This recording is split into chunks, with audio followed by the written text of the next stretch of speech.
नमस्कार। आज हम एक ऐसी दुनिया की बात करने जा रहे हैं जो हमें दिखती तो नहीं, पर हमारी पूरी मॉडर्न दुनिया को चलाती है। जी हाँ, हम बात कर रहे हैं डेटा की। सोचिए, हमारी टेक्नोलॉजी, हमारी बिजनेस, हमारी रोजमर्रा की जिंदगी, सब कुछ इसी पर टिका है। देखिए, हर बार जब हम कोई ऐप इस्तेमाल करते हैं, ऑनलाइन कुछ खरीदते हैं या सोशल मीडिया पर स्क्रॉल करते हैं, तो हम असल में डेटा के साथ इंटरैक्ट कर रहे होते हैं। ये वो अनदेखी नींव है जिसने हमारी पूरी डिजिटल दुनिया को जोड़कर रखा हुआ है। और ये नींव बनी है डेटा से, खरबों अरबों जानकारियों से। और ये सारी जानकारी रिलेशनल डेटाबेस नाम के स्ट्रक्चर में सहेज कर रखी जाती है। इसे ऐसे समझिए जैसे कि ये एक बहुत बड़ी super organised digital filing cabinet है। यही हमारी डिजिटल दुनिया की रीढ़ की हड्डी है। तो असली सवाल तो यही है ना? अगर ये सारी जानकारी इन विशाल डिजिटल गोदामों में बंद है, तो हम इसका ताला कैसे खोलें? हम इससे सवाल कैसे पूछें? ठीक है, तो चलिए शुरू करते हैं। लगभग हर कंपनी अपनी सबसे कीमती चीज, अपना डेटा, इन्हीं डेटाबेसेस में रखती हैं। इन्हें आप बहुत बड़ी डिजिटल लाइब्रेरी समझ सकते हैं। अब देखिए, ये कोई मामूली एक्सेल फाइल या टेक्स्ट डॉक्यूमेंट नहीं है। डेटाबेस कहीं ज़्यादा पावरफुल और सुरक्षित होते हैं।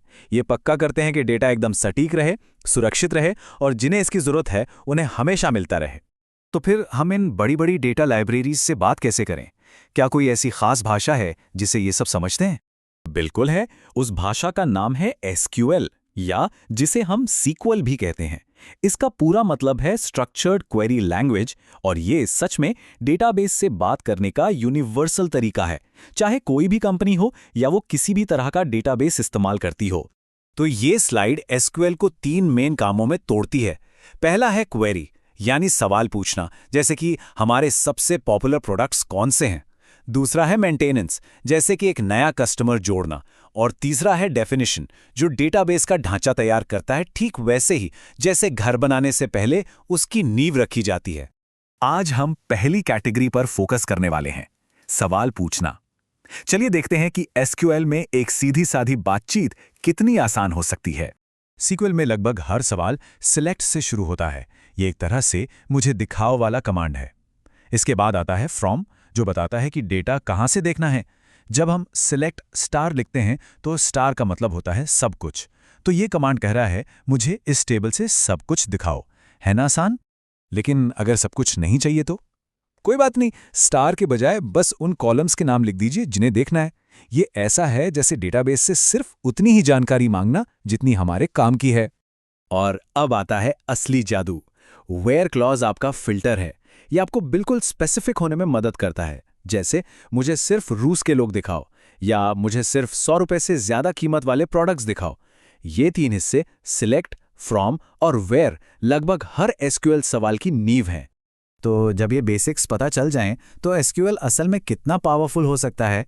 चलिए कुछ असली दुनिया की चुनौतियों को देखते हैं जिन्हें ये हल कर सकता है, जो अक्सर टेक इंटरव्यू में भी पूछी जाती हैं। ये एक क्लासिक इंटरव्यू सवाल है। सुनने में तो आसान लगता है, पर यह डेटा को रैंक करने की काबिलियत को परखता है। एसक्यूएल खास रैंकिंग फंक्शंस का इस्तेमाल करके इसे कुछ ही लाइनों में सॉल्व कर सकता है। ये एक और मुश्किल सवाल है। एसक्यूएल सिर्फ वो नहीं ढूंढ सकता जो मौजूद है, बल्कि वो भी जो गायब है। जॉइन्स नाम के खास कमांड का इस्तेमाल करके ये 2 लिस्ट्स की तुलना कर सकता है और उन कस्टमर्स को ढूंढ सकता है जिन्होंने कभी कुछ खरीदा ही नहीं। अब हम और भी एडवांस लेवल पे जा रहे हैं। ये सिर्फ डेटा निकालने के बारे में नहीं है, ये उसके एनालिसिस के बारे में है। एसक्यूएल में ऐसे फंक्शंस पहले से ही बने हुए हैं जो समय के साथ ट्रेंड्स और पैटर्न्स को कैलकुलेट कर सकते हैं। ये बिजनेस इंटेलिजेंस के लिए बहुत ज़रूरी है, जिससे कंपनियों को बेहतर फैसले लेने में मदद मिलती है। और आखिर में एक बहुत ही कॉम्प्लेक्स काम, एसक्यूएल हायरार्की वाले डेटा को भी हैंडल कर सकता है, जैसे कि किसी कंपनी का ऑर्गेनाइजेशनल चार्ट। ये जटिल रिश्तों को समझकर दिखा सकता है कि कौन किससे रिपोर्ट करता है, सीईओ से लेकर बिल्कुल नीचे तक। तो ये चुनौतियां दिखाती हैं कि एसक्यूएल कितना पावरफुल है। अगर कोई इसे करियर के तौर पर देख रहा है, तो कुछ ज़रूरी कॉन्सेप्ट्स और आम गलतियां हैं जिनके बारे में पता होना ही चाहिए। अगर आप इसमें सीरियस होना चाहते हैं, तो ये रहा आपका रोड मैप। विंडो फंक्शंस आपको डेटा को रैंक करने और तुलना करने की सुविधा देते हैं। जॉइन्स अलग अलग टेबल से डेटा को एक साथ लाते हैं, और सीटीज आपके कोड को साफ सुथरा और पढ़ने में आसान बनाते हैं। ये एक प्रोफेशनल के लिए जरूरी टूल्स हैं। और यहाँ कुछ ऐसी गलतियां हैं जिनसे बचना जरूरी है। नल वैल्यूज यानी मिसिंग डेटा को ठीक से हैंडल न करना या गलत तरह के जॉइन का इस्तेमाल करना आपको पूरी तरह से गलत नतीजे दे सकता है। परफॉर्मेंस भी बहुत जरूरी है। एक धीमी क्वेरी पूरे सिस्टम को धीमा कर सकती है। इन आम गलतियों को जानना आधी लड़ाई जीतने जैसा है। तो आखिर में एसक्यूएल सिर्फ एक कोडिंग लैंग्वेज से कहीं ज्यादा है। ये डेटा के अंदर छिपे रहस्यों, पैटर्न्स और कहानियों का ताला खोलने की चाबी है। सवाल बस यह है, आप क्या खोज निकालेंगे।